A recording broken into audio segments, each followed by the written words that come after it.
اچھے. In short words آپ زکوٰۃ کے مصارف جو ہیں وہ کیا ہیں, کیا بتائیں گے اس حوالے سے؟ قرآن پاک میں انما الصدقات للفقراء جس کی آیت میں پہلے بھی ذکر کروں, اس میں 7 مصارف ہیں. میں ان کی تھوڑی سی وضاحت کر دوں اور ساتھ میں ایک چیز بھی ذکر کر دوں. جی. مسکین ہے اور فقیر ہے, یعنی جس کے پاس ایک وقت کا کھانا ہو, جی. ایک وہ ہے, اور ایک وہ ہے جس کے پاس ایک وقت کا بھی کھانا نہ ہو. اللہ مسکین اور فقیر اس کیٹیگری. ٹھیک ہے, ٹھیک ہے. اس کے بعد قرض دار.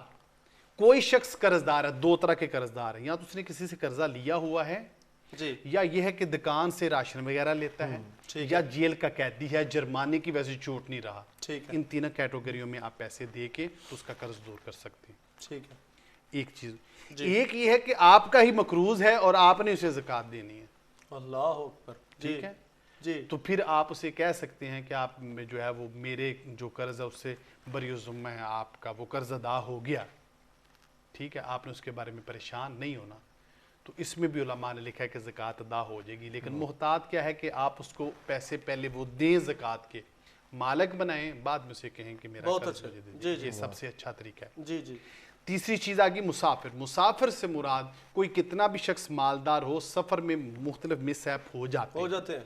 اس وقت اگر اس کو ضرورت ہو, چاہے وہ پیچھے مالدار ہی ہو نا, اس کو اس وقت بھی زکوٰۃ دے سکتے ہیں. اور مسافر سے مراد ہم پہلے سے ذکر کر چکے ہیں, محتاط جو آج کا مفتی منیب الرحمان صاحب نے لکھا ہے 98.5 کلومیٹر ون سائیڈڈ کا سفر ہو تو مسافر ہوگا. بالکل ٹھیک. جی. جی. قریب سے جو آئے ہیں اور وہ تقاضا کریں, ان کو آپ زکوٰۃ نہیں دے سکتے. ٹھیک ہے. بہت آگے بھلے موضوع بھی ہو. ہاں جی. جی. بھلے یہ موضوع بھی ہو. واہ واہ واہ. ٹھیک ہے, بالکل ٹھیک. آگے بڑھیں. جی. بسم اللہ. ہوگی. اب آ جائے گا مؤلفۃ القلوب. مؤلفۃ القلوب میں نے بیان کیا. عاملین زکوٰۃ سے مراد کیا ہے؟ عاملین زکوٰۃ سے مراد اس وقت کا ایک دور تھا جب لوگوں سے زکوٰۃ اکٹھی کرنے کے لیے حکومت انہی دنوں میں کچھ بندے ہائر کرتی تھی. ایک تو یہ پراپر ملازم جو سارا سال کام کرتے ہیں, ایک یہ تھا کہ انہی دنوں میں کچھ مخصوص وقت کے لیے رکھے جائے, لوگوں سے زکوٰۃ لیتے تھے. جی. وہ اگرچہ صاحب نصاب ہوں تب بھی وہ زکوٰۃ سے پیسے لے سکتے ہیں, جو عاملین زکوٰۃ ہے, اس کے علاوہ کوئی اور بندہ نہیں. اور آخر پر ہے فی سبیل اللہ. فی سبیل اللہ کی کیٹیگری پہلے جو تھی وہ مجاہدین کی تھی. جی. جی.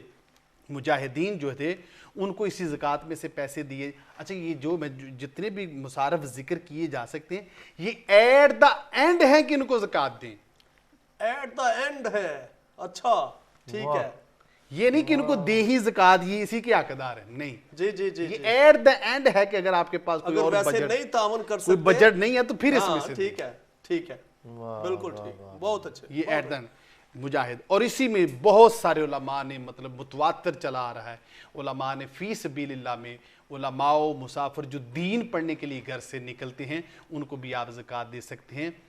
2 شرطیں اس میں بھی ذہن میں رکھنی ہے, ایک وہ سید نہ ہو طالب علم, اور ایک وہ صاحب نصاب نہ ہو. اگر وہ صاحب نصاب یا سید ہے تو اس کو جو ہے وہ زکوٰۃ مدارس میں وہ نہیں لے سکتا. بالکل ٹھیک ہے. اور باقی اگر کوئی ہیلا کر کے زکوٰۃ کے پیسوں کو استعمال کرتا ہے تو وہ آپ صدات کو بھی دے سکتے ہیں اور اسی میں سے تنہائیں بھی. ہیلا مینز تھوڑا سا, ہیلے سے مراد اس کو لوگوں کو تو یہ مسئلہ سمجھ نہیں ہے کہ فقہا کی اپنی اصطلاح ہے جی, کہ اس کو آپ کس طریقے سے کرتے ہیں, لیکن اگر کسی کو ایشو ہو تو وہ پرسنلی رابطہ کرے, پھر اس کو اس کا بہت اچھے.